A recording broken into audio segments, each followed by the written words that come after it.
আমার এক তবলিগওয়ালা যারে আমি অনেক কায়দা করে তশকিল করে তবলিগি ফাটাইছি, আগে আকাম কুকাম সব করত, তার এই আকামের জ্বালায় এলাকা জ্বলিয়ে যায়। আমি নিজে পয়সা দিয়ে পাম্পটি দিয়ে ফুলই ফেলাইয়ে এক সিল্লে ফাটাইছি। পরে যাই আল্লাহর রহমত হয়েছে, সিল্লে তার ভালো লেগে গেছে, আর এক সিল্লা 3 চিল্লা দিয়েছে। 3 চিল্লা যে বাড়ি আইছে সে নবী রসুল হইয়ে বাড়ি আইছে।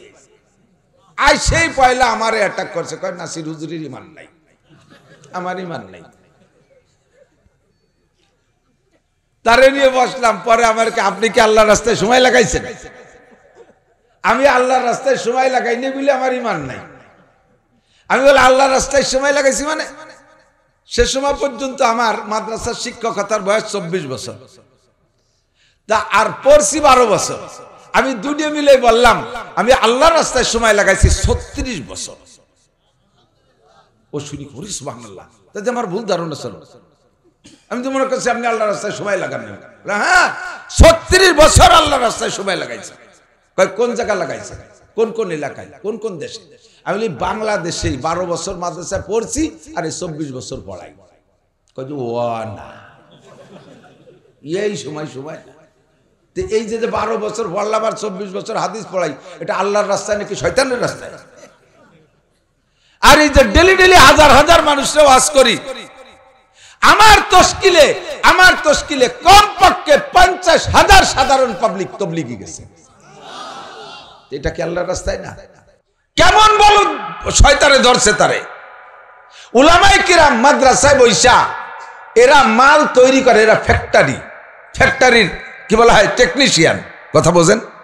ফ্যাক্টরির টেকনিশিয়ান। ভাই এদিক তাকান, আপনাদের এলাকায় বেকারি আছে না? বিস্কুট বেকারি, কেক বেকারি, পাউরুটির বেকারি আছে। তো বেকারির ভিতরে মাল বানায় যারা, ওরা হলো ওর টেকনিশিয়ান। যারা মাল তৈরি করে রাতভর বানায়, এরা কি সকালবেলা ওই বক্স ভ্যানে করে নিয়ে আবার দোকানে দোকানে বেচতে যায় অন্য লোকে। ভ্যান ড্রাইভার আলাদা, বক্স ভ্যান আছে, ওতে করে মাল দিয়ে দেয়, তারা দোকানে দোকানে ফেরি করে। টাকাগুলো ওরাই কালেকশন করে এনে জমা দেয়। এবার বেতন বেশি পায় কিন্তু টেকনিশিয়ানরা, ঠিক কিনা? রোদ বৃষ্টি খরা মরা মায়ের দূর ঝগড়া ফাসাদ সব করা লাগে, ভ্যানা লাগে। দোকানদারের সাথে গ্যাঞ্জাম ফাসাদ, কত জায়গাতে নাক নোক ফাটাই ফুটে চলিয়ে আসে, ব্যান ভেঙিয়ে ফেলাই দিছে, বড়ই দূরাইয়ে সব যুদ্ধ বিগ্রহকে করা লাগে। কিন্তু বেতন পায় কারা বেশি? টেকনিশিয়ানরা বেশি। ওরা 2 ঘন্টা মাল বানাইয়া এসি রুমের মধ্যে আরামসে ঘুমায়। এখন দীর্ঘদিন এইভাবে ভ্যানে ফেরিয়ে আইসা ওনাদের মন খারাপ, আই সেইবার আন্দোলন করতেছে, এই সমস্ত টেকনিশিয়ানকে লাগে কোন কাজে? ওনরা 2 ঘন্টা পাউরুটি বানাইয়া এরপরে আরামসে ঘুমাই থাকে, আর যত মারামারি দাঙ্গা হাঙ্গামা আমাকে করা লাগে, বাড়ি বাড়ি দাঁড়ে দাঁড়ে ঘোরা লাগে আমাদের, দোকানে দোকানে মাল দেওয়া লাগে আমাদের, টাকা কালেকশন করা লাগে আমাদের, আর ওনরা অল্প পরিশ্রম করে আরামসে খেয়ে ঘুমাবে আর মোটা টাকা বেতন নেবে। এইসব হবে না, ওনাদের কোনো কাজেই লাগে না, টেকনিশিয়ানকে বলে কাজে লাগে না।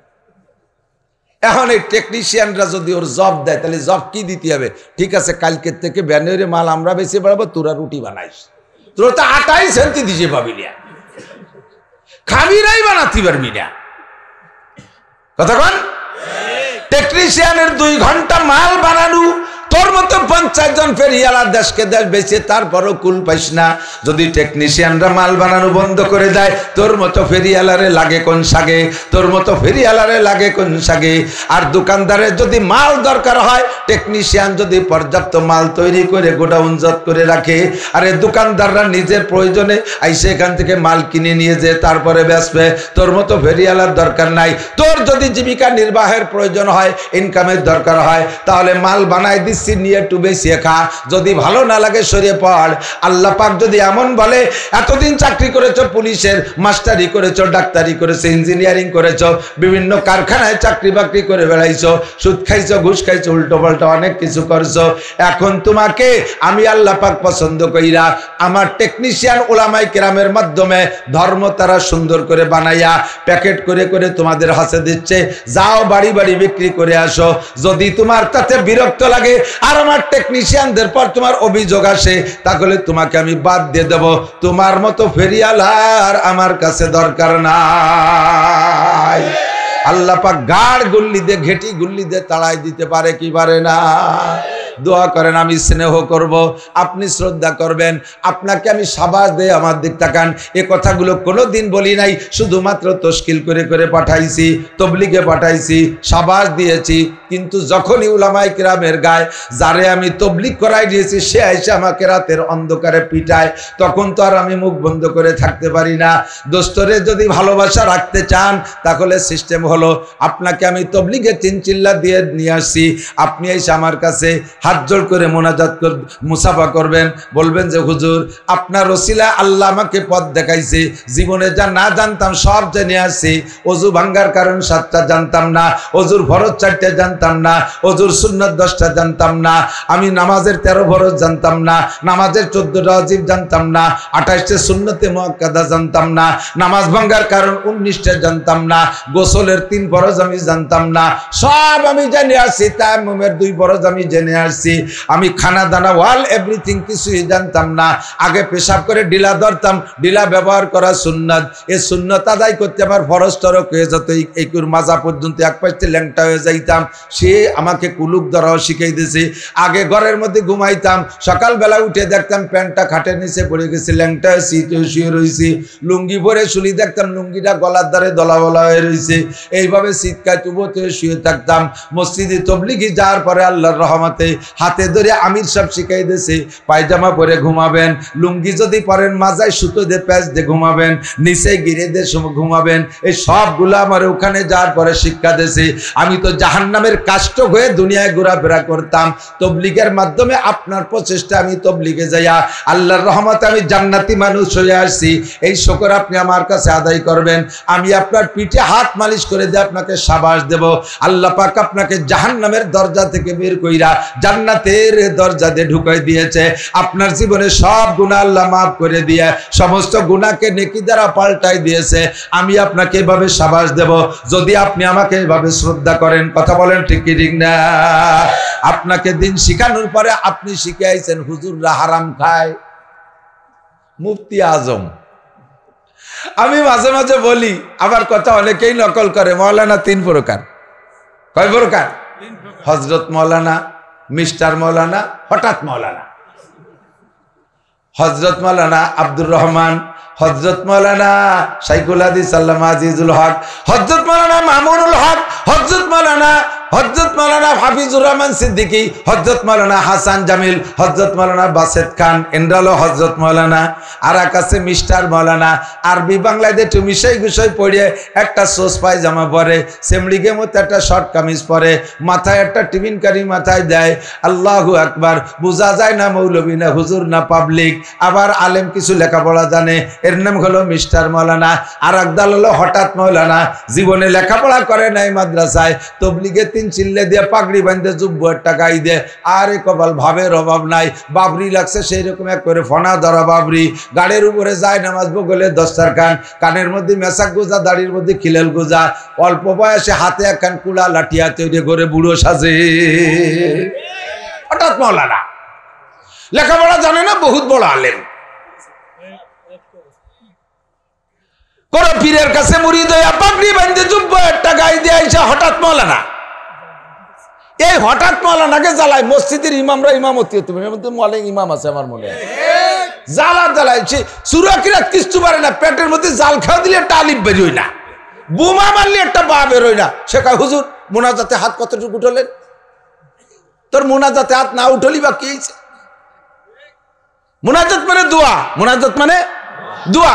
আর প্রত্যেক দোয়ায় যদি হাত উঠতে হয় তাহলে পায়খানার ঢোকার সময় তো দোয়া আছে, ও জায়গায় দাঁড়ায় আল্লাহুম্মা ইন্নী আউযুবিকা মিনাল খুবুসি, ওই জায়গায় হাত উঠো।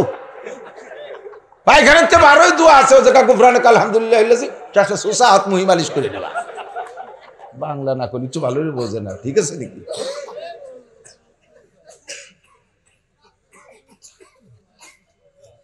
দোয়া হাত কতটুকু উঠে ইমাম সাহেব ব্যারিকেড দেয়, হুজুর আসরের সময় কিন্তু মোনাজাত করেন নাই, মাগরিবে যদি না করেন তাহলে কিন্তু আপনার চাকরি নট। ওই হঠাৎ মৌলানা মাগরিবের সময় মোনাজাত না করলে চাকরি ছুটে যাবে। আসরের তে মাগরিব পর্যন্ত কমিটি সব কয়জন নিয়ে প্ল্যান করছে, মাগরিবে যদি হুজুর মোনাজাত না করে আর খাটো মোনাজাত করে তাহলে হুজুরে বাদ যা, হুজুর একটা আমি ঠিক করে রাখছি, ওইটা সেট করে দেবো। হুজুর টের পেয়ে কয় ঠিক আছে মোনাজাত করবো, আল্লাহুম্মা আমিন কইও। হুজুর এবার মোনাজাত শুরু হচ্ছে। কি কয় জানেন? আরবিতে হুজুর মোনাজাত করে, লম্বা মোনাজাত, রব্বানা যালামনা আতিনা ফিদ দুনিয়া সব পড়ি টুড়িয়ে এরপরে ধরছে আল্লাহুম্মা খুজ আদাই। সবাইকে আল্লাহুম্মা আমিন। আপনারা কইেন না? যে কয়জন ওনার পাশে লাগছে সেই কয়জনই কয় আল্লাহুম্মা আমিন। আল্লাহুম্মা খুজ আদাই, ওরা কয় আল্লাহুম্মা আমিন। আল্লাহুম্মা জালজিল আকদামাহুম, আল্লাহুম্মা আমিন। আল্লাহুম্মা শাত্তিত শামলাহুম, আল্লাহুম্মা আমিন। আল্লাহুম্মা সাব্বিত উজুহাহুম। ইমাম সাহেব বলতেছে মোনাজাত করতে হবে তো, করতেছে। আর ওরা সব কয়জন কয় আল্লাহুম্মা আমিন। আল্লাহুম্মা খালিফ বাইনা কালিমাতিহিম, যার ভীতি কয় তারপর আল্লাহুম্মা আমিন কয়। কিন্তু কি কইছে তা কি জানেন? পয়লাই কইছে আল্লাহুম্মা খুজ আদাই, আল্লাহ যে কয়টা আমার চাকরি ছুটানোর জন্য লাগছে ওই কয়টারে ধরো। সেই কয়টাই কয় আল্লাহুম্মা আমিন। ঠিক আছে আল্লাহ ধরো। আল্লাহুম্মা শাত্তিত শামলাহুম, আল্লাহ ওদের জোট ভেঙে দাও। আল্লাহুম্মা খালিফ বাইনা কালিমাতিহিম, আল্লাহ তাদের ভিতরে মতানৈক্য সৃষ্টি করে দাও। আল্লাহুম্মা সাব্বিত উজুহাহুম, আল্লাহ ওদের মুখ কালো করে দাও। আল্লাহুম্মা জালজিল আকদামাহুম, ওদের পায়ের নিচে থেকে মাটি সরাই দাও। আল্লাহুম্মা খুজু মাকজা আজিজিম মুক্তাদির, আল্লাহ তাদেরকে জম্মের ধরা ধরো। যে কয়টা কইছে ইমাম সাহেব সেই কয়টা ওই শত্রু কয়টাই কয় আল্লাহুম্মা আমিন। ঠিক আছে আল্লাহ হুজুর যা কয় আমরা এতে একমত ধরো। মোনাজাত শেষ করে পারে নাই, ছয়টায় কিলে কিলি লাগায় নাক ফাটাফাটি হয়ে নিয়েছে, দোয়া কবুল হয়ে গেছে। আল্লাহু আকবার। দোস্ত, এই হঠাৎ মাওলানা যারা মসজিদে যে বিরক্ত করে, সাবধান থাকবেন। একটা কথা বলি, আমি হজের দিকে চলে যাচ্ছি, আমার দিক তাকান। একটা কথা খেয়াল রাখবেন, সাধারণ পাবলিক জীবনেও কোনোদিন মাসআলা বলবেন না। ভালো আলেমের কাছে শুনে আমল করবেন, ফতোয়া আপনি দিতে যাবেন না।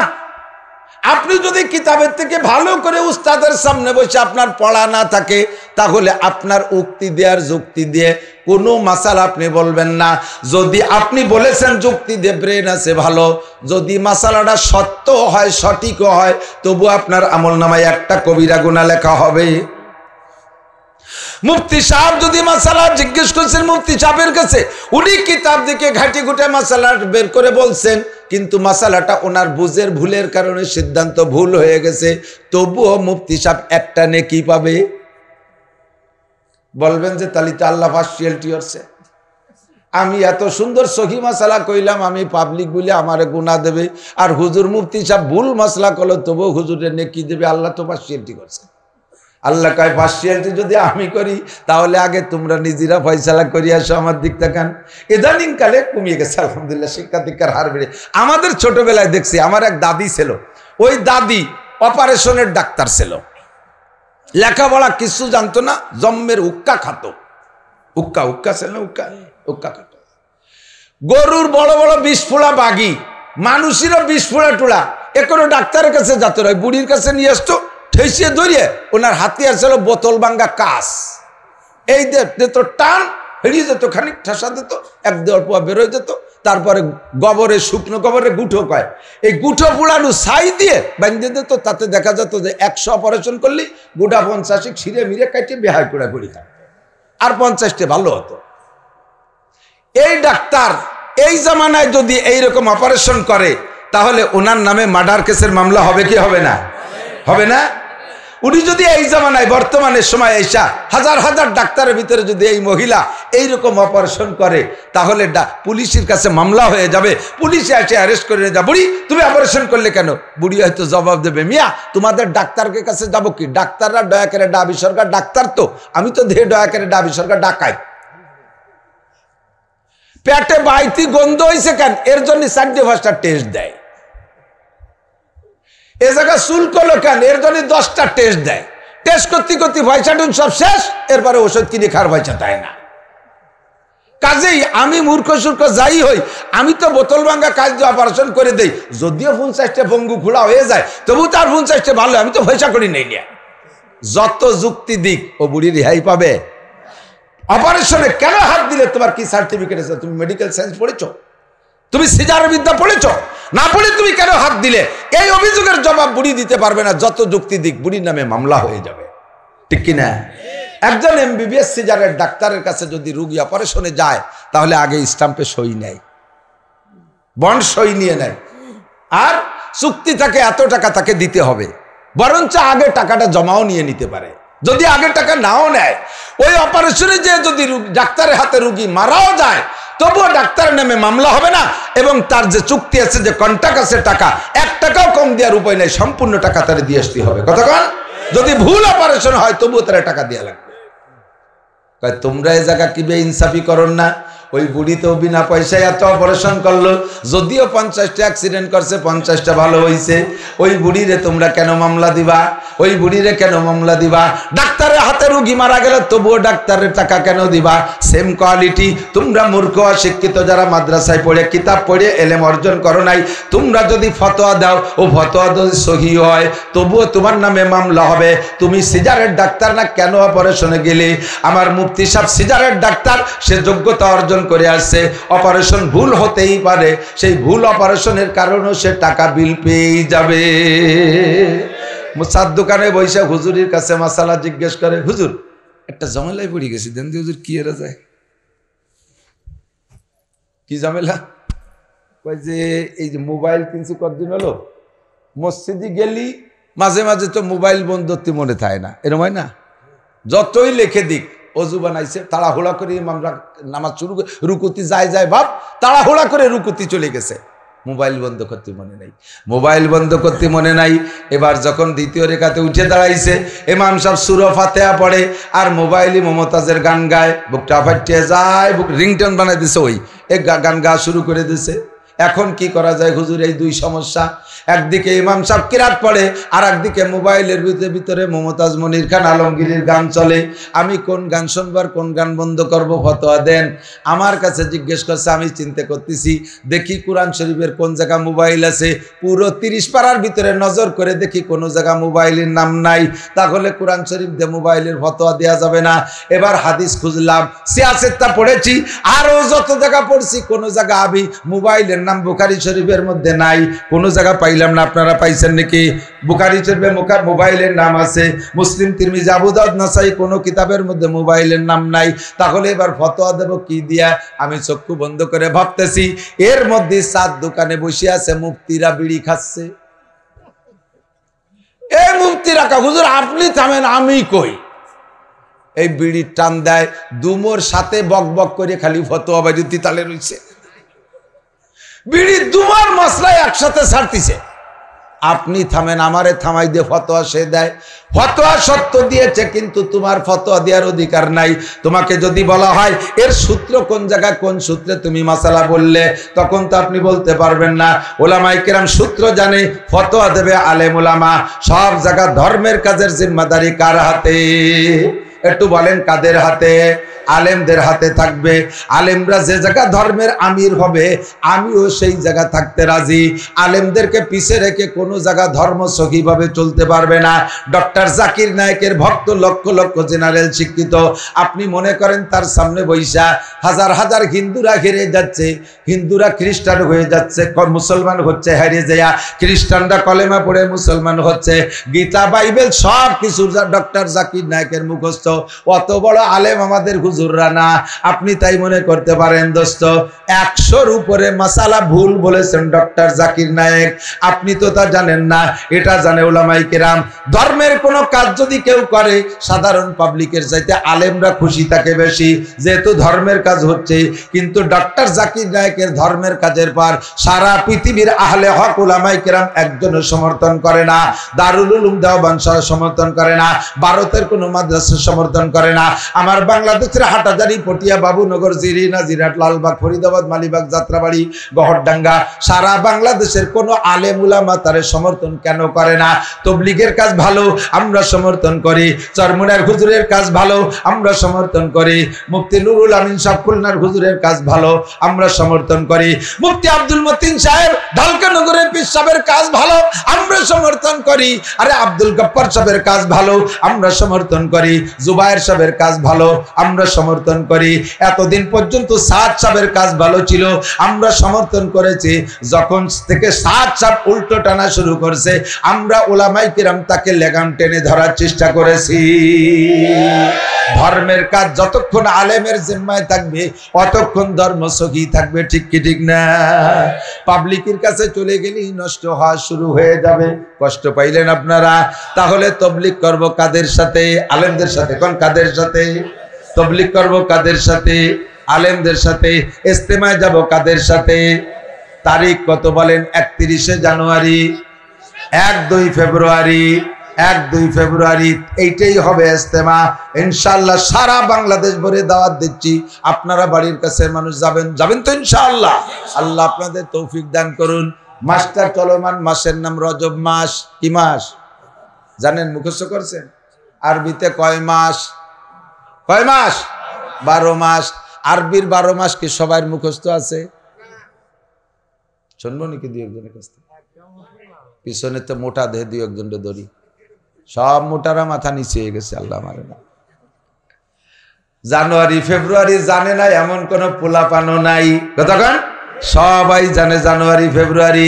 বৈশাখ জ্যৈষ্ঠ ছোটরা না জানলিও যারা পহেলা বৈশাখে পান্তার পচা ইলিশ খাওয়ার জন্য দাঁতে ধার দিয়ে ঘুরতেছে এরা জানে বৈশাখ।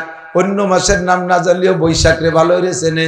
কতক্ষণ আরো বিভিন্ন মাস চেনে, কিন্তু আরবি মাসের নাম মুখস্থ রাখা সুন্নতে মুআক্কাদায়ে কিফায়া। আল্লাহ নবী বলেন, মান তামাসসাকা বিসুন্নতি ইনদা ফাসাদি উম্মতি ফালাহু আজরু মিয়াতি শাহীদ। যেই সময় একটা সুন্নাত দুনিয়া থেকে মিটে যাওয়ার সম্ভাবনা দেখা দেবে, মুসলমানদের অলসতার কারণে আর অমুসলমানদের ষড়যন্ত্রের শিকার হইয়া সুন্নাতগুলো দুনিয়া থেকে মিটে যাওয়ার সম্ভাবনা দেখা দেবে। এই মুহূর্তে যদি একটা সুন্নতের পর আমার কোনো উম্মত আমল করে তাকে 100 শহীদের সওয়াব দান করা হবে। ও ভাই ভালো করে খেয়াল করেন নাই? শহীদ মানে বাংলাদেশি শহীদ না। বাংলাদেশে সারা বাংলাদেশ তো ঘুরি, মাঝে মাঝে দেখি হিন্দুদের নামের সাথে শহীদ লেখা, শহীদ হরিপদ। শহীদ হরিপদ, হরিপদ ইয়ে শহীদ আছে। শহীদ আল্লাহর কাছে যেই শহীদের সম্মান আছে ওই শহীদের জন্য মুসলমান হওয়া ফরজ। কতক্ষণ মুসলমান ছাড়া কোন হিন্দু বুদ্ধ খ্রিস্টান যদি মুসলমানের পক্ষে হইয়া ইসলামের পক্ষে হইয়া কাফেরের বিরুদ্ধে যুদ্ধ করে আর ওই যুদ্ধে যদি এই হিন্দু বুদ্ধ খ্রিস্টান মারা যায় তবুও তাকে 1 সেকেন্ডের জন্য জান্নাত দেওয়া হবে না, কারণ ওর প্রথম মার খাইছে শহীদ হওয়ার জন্য। শর্ত ছিল কলেমা ঈমান গ্রহণ করা, সেইটা সে করে নাই, এই জন্য তার শহীদের ভ্যালু নাই। হুজুর বলেন, আমার সঙ্গে যারা উহুদ বদর খন্দকের যুদ্ধে গিয়া কাফেরের মোকাবেলায় লড়তে লড়তে শাহাদাত বরণ করেছে, এই রকম শহীদের 100 শহীদের যেই নাকি ও বান্দা, হে আমার উম্মত, একটা সুন্নতের পর আমল করলে তোমাকে সমপরিমাণ নেকি দান করা হয়। আরবি 12 মাসের নাম মুখস্থ রাখা সুন্নতে মুআক্কাদায়ে কিফায়া। এখন আরবি মাসগুলোর নাম আমাদের থেকে মুছে দেওয়ার আন্দোলন চলতেছে। কেজিতে আরবি মাসের নাম পড়ায় না, প্রাইমারিতে আরবি মাসের নাম পড়ায় না। কথা কোন ঠিক ঠিক না? হাই স্কুলে আরবি মাসের নাম নাই, কলেজে আরবি মাসের নাম নাই। আপনারা যদি আরবিতে 12টা মাস মুখস্থ করেন আপনাকে 100 শহীদের সওয়াব দেওয়া হবে। আরবিতে 12 মাসের ভিতরে পরপর 7টা মাস দামি, 7টা মাস একটার পর একটা দামি। তার ভিতরে প্রথম মাস হলো রজব মাস, 2 নম্বর মাস শাবান মাস, শবে বরাতের কারণে শাবান মাস দামি। তারপরে 3 নম্বর মাস সাইয়্যিদুশ শুহুর রমজান মাস, সমস্ত মাসের লিডার মাস, নেতা মাস রমজান মাস। এরপরে আশুরুল হজ সালাসা, হজের মাস 3টে, শাওয়াল জিলকদ জিলহজ 3টে মাস হজের কারণে দামি। এরপরে আইসা আরবি নববর্ষের প্রথম মাস মুহররম মাস। নবী পাক বলেন, মান ওয়াসা আলা ইয়ালিহি ফিন নাফকাতি ইয়াউমা আশুরা ওয়াসাল্লাহু আলাইহি সাইরা সানাতিহি। যে ব্যক্তি মুহররম মাসের 10 তারিখের দিনের বেলায় রোজা রাখা পরিবারের সদস্যদের জন্য তৌফিক অনুযায়ী ভালো খানার ইন্তজাম করে নিজে খাবে, ছেলে মেয়ে বউ বাচ্চারে খাওয়াবে। মুহররম মাসের 10 তারিখে, মনে আছে? মুহররমের 10 তারিখ দিনের বেলা রোজা, রাতের বেলা ভালো খানা খাবে। আল্লাহর নবী বলেন, ওয়াসাল্লাহু আলাইহি সাইরা সানাতিহি, আগামী 1 বছর আল্লাহ তার রুজির বরকত বাড়াইয়া দিবে। 7 মাসের প্রথম মাসের নাম হলো রজব মাস। আর একবার কোন কি মাস? এ মাস দামি হওয়ার কারণ কি? কয় এ মাসের ভিতরে দামি মাল ঢুকছে। কি ঢুকছে? দামি মাল। আরবিতে বলে শরফুল মাকানে বিল মাকিন, অবস্থানকারীর কারণে অবস্থানের দাম বাড়ে আর কমে। 4টে বোতল নেছেন, মাঝে মাঝে বলে থাকি, খেয়াল করেন ওলামায়ে কেরাম, মনে রাখবেন 4টে প্লাস্টিকের বোতল, এক একটা বোতলের দাম 1 টাকা। খালি বোতল 1 টাকার বেশি তো আর কথা না। 4টে বোতল 1 লিটার মাল ধরে, এক এক বোতলে, একটা বোতলের ভিতরে খালি বোতলে 1 টাকা দাম, এক বোতলের ভিতরে 1 লিটার মিনারেল ওয়াটার ঢুকাইছেন, ভালো পানি ঢুকাই সিপি আটকাই দিয়েছেন। এবার 1 লিটার পানিতে পরিণত হয়েছে, বোতলটার দাম হয়েছে 25 টাকা। কত? 25 টাকা। মূল বডির দাম ছিল কত? এখন হয়েছে কত? এই 25 টাকা কি বোতলের কারামতি না মালের কারামতি? এরে কয় শারবুল মাকান বিল মাকিন। 1 টাকা দামের বোতল রে 25 টাকা বানাই দিয়েছে, ভিতরে মাল ঢুইকা। 2 নম্বর বোতলের ভিতরে 1 লিটার কেরোসিন তেল ঢুকিয়ে দিয়েছেন, এবার দাম হয়েছে 100 টাকা। ঠিক না? বোতলের দাম কত? এখন হয়েছে কত? এইটা কার কারামতি? ভিতরে মালের কারামতি। ঠিক কি ঠিক না? 3 নম্বর বোতলের মধ্যে ঢুকাইছেন 1 কেজি ঘি, এবার বোতলের দাম 1600 টাকা। কত? মূল বডি 1 টাকা, বোতল হয়েছে এবার মাল সহ 1600 টাকা। এইটা বোতলের কারামতি না মালের কারামতি? এর কয় শারবুল মাকান বিল মাকিন। একটু আনন্দ করে যাই দোস্ত, এই 3টে বোতল যদি আপনার হাতে ধরাই দেই, আমি তো বাসায় যাব, 3টে বোতল নিয়ে যা, 1 লিটার পানি, 1 লিটার কেরোসিন তেল, 1 লিটার ঘি। আমাদের বাসা তো চিনা আছে, বাসায় একটু দিয়ে যাইও। আপনার কষ্ট হলে আপনি নেবেন, কারণ এর ভিতরে অপমানের কিছু নাই, মানুষের সেবা হবে, খেদমত হবে। আরো মনে মনে লোভ একটু থাকতে পারেন, ঘি কিনে খাই না কতদিন, ঘির বোতলটা দিয়ে ভাবি রে কব, ভাবি আমার একটু ছোট একটা শিশিতে একটু ডালি দেন। এই লোভে হলেও 3 বোতল নেবেন। 4 নম্বর যে বোতলটা প্লাস্টিকের 1 টাকা দামের বোতল, ওর মধ্যে পেশাব করে 1 লিটার পেশাব বানায় মুখটা সিপি দিয়ে আটকায় দিয়েছেন। 4 নম্বর বোতলের মধ্যে 1 লিটার পেশাব। এবার এই বোতলের দাম কয় টাকা? হ্যাঁ, ওর যে মূল দাম ছিল বডির 1 টাকা, তাও শেষ। কতক্ষণ? এই বোতলটা যদি আপনার হাতে দিয়ে দেওয়া হয় যে আপনি যাচ্ছেন তো এইদিকে, ওই আনিকা ডায়াগনোসিস সেন্টারে আমার সকালে পেশাব টেস্টের কথা ছিল, সেই পেশাব বোতলের মধ্যে ধরছে, আমি তো জাতি পাচ্ছি না, আপনি একটু বোতলটা নিয়ে যান, ওই জায়গায় একটু দিয়ে যাইয়েন। নেবেন? আপনার ভাড়ার টাকা দিলেও নেবেন না। কথা ও দোস্ত, একই বোতল 4টা, 4টের 4 রকম দাম হয়ে গেল, 4 রকম দাম হলো ভিতরের মালের কারণে। কথা কোন ঠিক ঠিক না? এখনো দিন রাত দিয়া 30 দিন 30টা চলে 1টা মাস হয়, সামনে আসতেছে ধীরে ধীরে এমন কইরা, আর কিছুদিন পর আসতেছে 14ই ফাল্গুন। হ্যাঁ, 14ই ফেব্রুয়ারি। 14ই ফেব্রুয়ারি একটা রাত আসতেছে, ওই রাতটা হয়ে যাবে 4 নম্বর বোতল। কতক্ষণ ঠিক ঠিক না? Valentine day. লক্ষ লক্ষ হাজারো সন্তান হারামজাদা প্রোটেকশন নেবে ওই রাত্রে। হাজার হাজার লক্ষ লক্ষ যুবক যুবতী সারাটা দুনিয়া জুড়ে আকাম কইরা ওই রাতটা আল্লাহর দেয়া রাত। প্লাস্টিকের বোতল 1 টাকা দাম ছিল, ওর মধ্যে ভ্যালেন্টাইন ডে ঢুকাইয়া তারে নাপাক বানাই ফেলবে।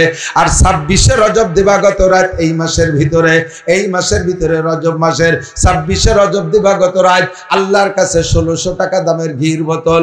কারণ কি? কারণ হলো সুবহানাল্লাযী আসরা বিআবদিহি লাইলাম মিনাল মাসজিদিল হারামি ইলাল মসজিদিল আকসা। একটু জোরে বলি সুবহানাল্লাহ। আমার নবী, আপনার নবী, বিশ্ব নবী মুহাম্মদুর রাসূলুল্লাহ সাল্লাল্লাহু আলাইহি ওয়াসাল্লামকে আল্লাহ, শুনতেছেন আপনারা?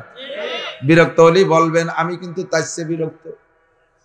লম্বা পথ আইছি, 5-6 ঘন্টা জাম ঠেলতে ঠেলতে, ফেরিতে নামার সময় ডালা উঁচু, গাড়ি খান ধপ করে পড়ে আমার গাড়ির পিছনের বাম্পার খুলে গেছে।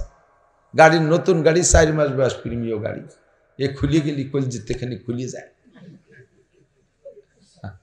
বহুত কষ্ট করে এ পর্যন্ত আছি। ইদানিং কালের বক্তা পোলাপান যারা নিউ বক্তা, এরা তো সোনার চামচ মুখে নিয়ে জন্ম নিচ্ছে। আমরা এত দূর আসতে অনেক খড়কুটো খরচ করা লাগছে, পায়ে হেঁটে ওয়াজ করছি। একদিন এক ওয়াজে যাচ্ছি, পঞ্চ পায়ে স্টেজে যা আসতেছি, ওই 10 হাত দূরে থাকতেছে, পঞ্চের বলটু গুলি গেছে। লজ্জার জ্বালায় কি এর বুঝে উঠতে পারতেছি। সিরা স্যান্ডেল পাইতে শুরু করছি, আস্তে আস্তে বাইসাইকেল ধরছি, বাইসাইকেল চালাই আওয়াজ করছি 30-40 কিলোমিটার। তারপরে পাইছি একটু মোটর সাইকেল। তা কিছুদিন চালানোর পরে সারা বাংলাদেশ ঘুরছি মোটর সাইকেল নিয়ে। একেবারে আমার এক দারোগা ছিল, মজিবার দারোগা, মোটর সাইকেল চালাতে। এই পাশে টাঙ্গাইল ইতে মোটর মাহফিল সেরিয়া দুমসা কুয়াশা, বাইক মোটরসাইকেল চালায় যাইতেছি চাঁদপুর, কোথায় টাঙ্গাইল আর কোথায় চাঁদপুর, এই ঢাকার মধ্যে দিয়ে যাইয়া এই ওই পাশে কি ব্রিজ যেন কয়, ঢাকার ওই পাশে কাশপুর ব্রিজ পার হইয়া জোহরের নামাজ পড়তে ঢুকছি। মসজিদের মধ্যে যাইয়া আমার ওই দারোগা, মজিবার দারোগা মসজিদে যাইয়া উত্তর দিক ফিরে নামাজ পড়তেছে, কাতারের দাগ দেওয়া রয়েছে। আমি মজিবার কে রে, উত্তর দিক কয়ে না পশ্চিম দিকে তো দাঁড়াইছি। আমি যে কাতার দেখেন না, কয়ে কাতার বলতেছে। মোটর সাইকেল চালাতে চালাতে দিক আর আগে মসজিদের মধ্যে যে উত্তর দিক দাঁড়ানো। সারা বাংলাদেশ ঘুরছি মোটর সাইকেল, এখন আল্লাহ পাক এ পর্যন্ত নিয়ে আসে। কালকে আমাদের ছাত্র যারা তারা বক্তা হইয়া তারা 40-50-60 লাখ টাকা দামের গাড়ি চালায়, আর এ পর্যন্ত আসতে বহুত কষ্ট হয়েছে। ওর কোনো যাইতে খুশি গেলি বল যেতে খুশি যায়। আপনাদের কষ্ট হলে বলবেন, আমি ছেড়ে দেবো ইনশাআল্লাহ। সুবহানাল্লাযী আসরা বিআবদিহি লাইলাম মিনাল মাসজিদিল হারাম। আমার নবীকে আল্লাহ পাক দুনিয়ায় বসাইয়া 4টি মিডিয়ায় এলেম শিক্ষা দিয়েছেন। হুজুর বলেন আল্লাহ মানি রব্বি ফালিমি, হে দুনিয়ার মানুষ তোমাদের পড়াইছে তোমাদের উস্তাদ, ছাত্র মানুষ উস্তাদও মানুষ, কতক্ষণ ঠিক না? আপনাদের হাই স্কুলের ছাত্ররা মানুষ না জিন? মানুষ না ফেরেশতা? শিক্ষকরা তো সব ফেরেশতা, শিক্ষক মানুষ, ছাত্র মানুষ। হুজুর বলেন দুনিয়ায় কোনো মানুষ আমাকে পড়াই নাই, আমাকে কোনো ফেরেশতাও পড়াই নাই। আল্লাহ মানি রব্বি, আমারে যা পড়াইছে সব পড়াইছে আমার আল্লাহ। একটু বলেন না সুবহানাল্লাহ। বুইস্তু মুআল্লিমা ওয়া মা বুইস্তু মুতাআল্লিমা। কাজেই আল্লাহ পাক দুনিয়া আমাকে ছাত্র বানায় পাঠাই নাই। আমি আব্বার কাছে পড়বো, আব্বা আমার উস্তাদ হবে। জন্মের আগে আব্বা চলে গেছে, মা আমার উস্তাদ হবে, মার কাছে পড়বো। পড়ার বয়স হওয়ার আগে মা চলে গেছে, দাদার কাছে পড়বো, দাদা আমার উস্তাদ হবে। পড়ার বয়স আসার আগে আমার দাদা চলে গেছেন। এরপরে আর জগতে কোনো মানুষ আমার অভিভাবক নাই পড়ানোর মতো, কোনো উস্তাদ দুনিয়ায় আমার নাই।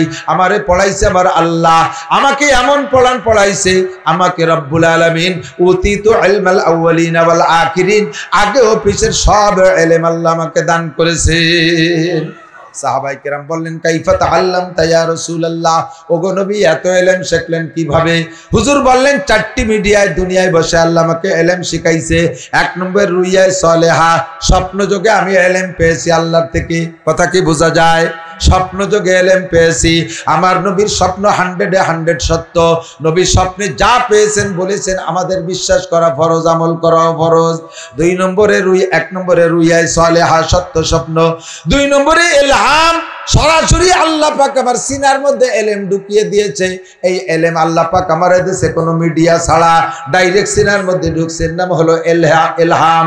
3 নম্বরে আমাকে আল্লাহ পাক কাশফের মাধ্যমে ইলম দিয়েছে। কাশফ বলা হয় যে বিষয়টা আল্লাহ আমাকে জানানোর ইচ্ছা করেছেন, বিষয়টা আমার সামনে ওপেন করে দিয়েছেন, খুলে দিয়েছেন। আমি জান্নাতের বর্ণনা জানবো, আল্লাহ পাক আমার সামনে জান্নাত খুলে দিয়েছে। আমি জাহান্নাম জানবো, জাহান্নাম আমার সামনে ওপেন করে দিয়েছে। আমি সম্পূর্ণ দেখে দেখে শিখছি, একে বলা হয় কাশফ। 4 নম্বরে জিব্রাইলের মারফত আল্লাহ ইলম পাঠিয়েছেন আমার কাছে, তবে জিব্রাইল আমার উস্তাদ না। স্বপ্ন যেমন মিডিয়া, কাশফ যেমন মিডিয়া, ইলহাম যেমন মিডিয়া, আর জিব্রাইল ওইরকম একটা মিডিয়া। জিব্রাইল আমার উস্তাদ না।